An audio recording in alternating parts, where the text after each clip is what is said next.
Mike Aronstein started collecting baseball cards in the late 1940s and soon acquired a vast collection of baseball cards and sets that would rival any modern-day collector. His immense and valuable collection included the T206 with the Honus Wagner, as well as the 1930s Gowdy, all of the Play Ball, Bowman, and Topps sets. In the late 1960s, Mike would collaborate with his uncle and aunt to create a set of cards of sports cartoons. They would later be known as the Sports Stars Publishing Company, or the SSPC set. Aronstein would meet a fellow card collector named Tom Collier, who he had become friends with, and decided to work together to start a company that would create baseball cards. This partnership would lead Aronstein to start a company called TCMA. TCMA stood for the Card Memorabilia Associates, or the initials of the founders, Tom Collier and Mike Aronstein. After the initial success of the cartoon-style set, Aronstein found other things to print, collecting old glass negatives and photos. Aronstein put together an 8.5 by 11 sheet of old cards in color and simply put TCMA on it, which Collier opted to tell everyone stood for the Card Memorabilia Associates, and the two incorporated in 1972, and within 2 years, Aronstein bought Collier out but kept the TCMA name. Those sets featured stars from the 1950s and 1960s, colorful and unencumbered with logos on the front. In 1972, the first sets started to be released under TCMA's name. They released several reprint sets of the vintage issues such as the 1887 Allen and Ginter and the 1922 American Caramel. They also released the first few series of a set that would number over 500 cards featuring players from the 1930s. They also introduced a set of minor league baseball team sets, which started the first of hundreds of TCMA minor league team sets over the next 16 years. TCMA would become best known for their minor league sets. But collectors soon found a card company who could provide them with cards of stars of the 1930s and 40s, who could provide quality cards that wasn't high in price in comparison to the original cards of that era, such as Gowdy or Bowman. Many 70s collectors wrote away to players for autographs. There weren't a lot of contemporary cards for stars in the 30s and 40s, and many collectors were hesitant to send off vintage cards for autographs for fear of losing them. TCMA's 1976 set was an attempt to challenge Topps' monopoly. They were sold only as a set and only to be in the hobby. The fronts had no team name or player names, a pure card designed perfectly for autographs. Topps took notice and went to court to stop further release of these sets. TCMA was allowed to sell through their stock, which took several years.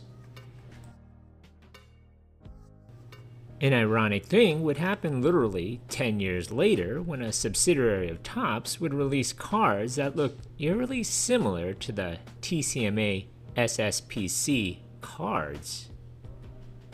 You decide. But what TCMA was known for at the time was their focus on the minor league farm system. TCMA representatives went to the minor league general managers with a proposition. TCMA would take pictures of their team and provide the team sets for sale in their memorabilia stands for free in exchange for the rights to sell team sets in their collector's quarterly catalog for $3 to $3.50 per team. TCMA photographers not only covered players, but sometimes managers, coaches, team executives, trainers, as well as bat boys, and even mascots. In 1978, team sets were produced as pages in their magazines for several teams. A set of vintage players even appeared in the 1979 and 1982 Yankees yearbooks. TCMA also provided exclusive cards of minor league players who would go on to have Hall of Fame careers. Notable among them was Rickey Henderson, Wade Boggs, Ryan Sandberg, and Cal Ripken Jr.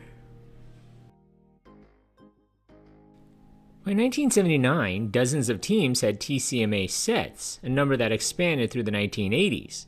By the time TCMA stopped production in the late 1980s, virtually every minor league squad had at least one annual team set. Some had as many as 3. TCMA also collaborated with Renata Galasso on several sets. They co-produced the annual 45-card retro sets included as a bonus with every purchase of a current year top sets from 1977 to 1984. These attractive sets are known as the Galasso Glossy Greats. At the time, TCMA was considered by many collectors as illegitimate and collectors' issues. Collectors were discouraged from pursuing TCMA sets by the hobby papers of the time. They weren't considered fully collectible because they weren't released in packs at candy stores, nor as a premium for another product. Most TCMA cards weren't licensed by the MLB or the Players Associations, or even the players itself. In 1981, the Third Circuit Court of Appeals reversed the decision that Topps Chewing Gum and the Major League Baseball Players Association had violated antitrust laws by restraining trade in the baseball card market. The court stated that other companies had entered the market, so Topps and the Major League Players Association could not exclude all competition.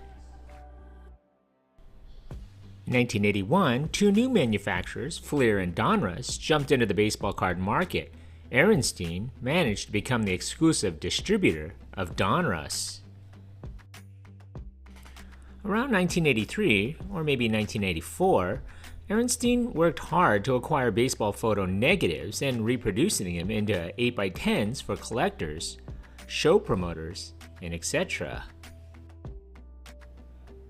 TCMA basically evolved in 1987 into Photophile, termed a one-stop shop for licensed sports images and collectibles, with Aronstein's son, Andrew, serving as its head of online retail customer service.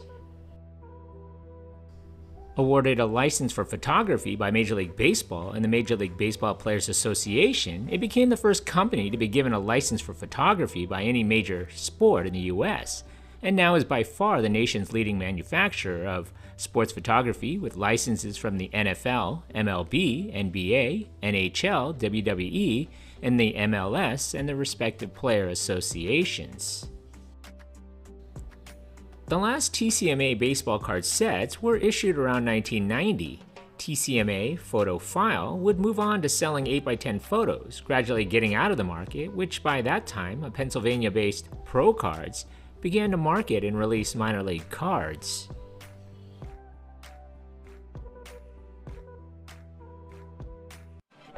Well, kids, baseball season's here again, and with Post Cereal's baseball trading cards.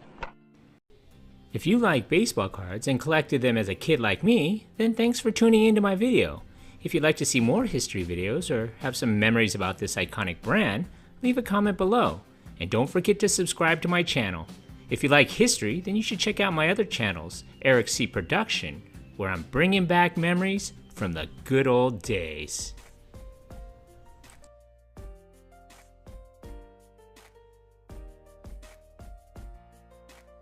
Bringing back memories from the good old days. That's super cool, man.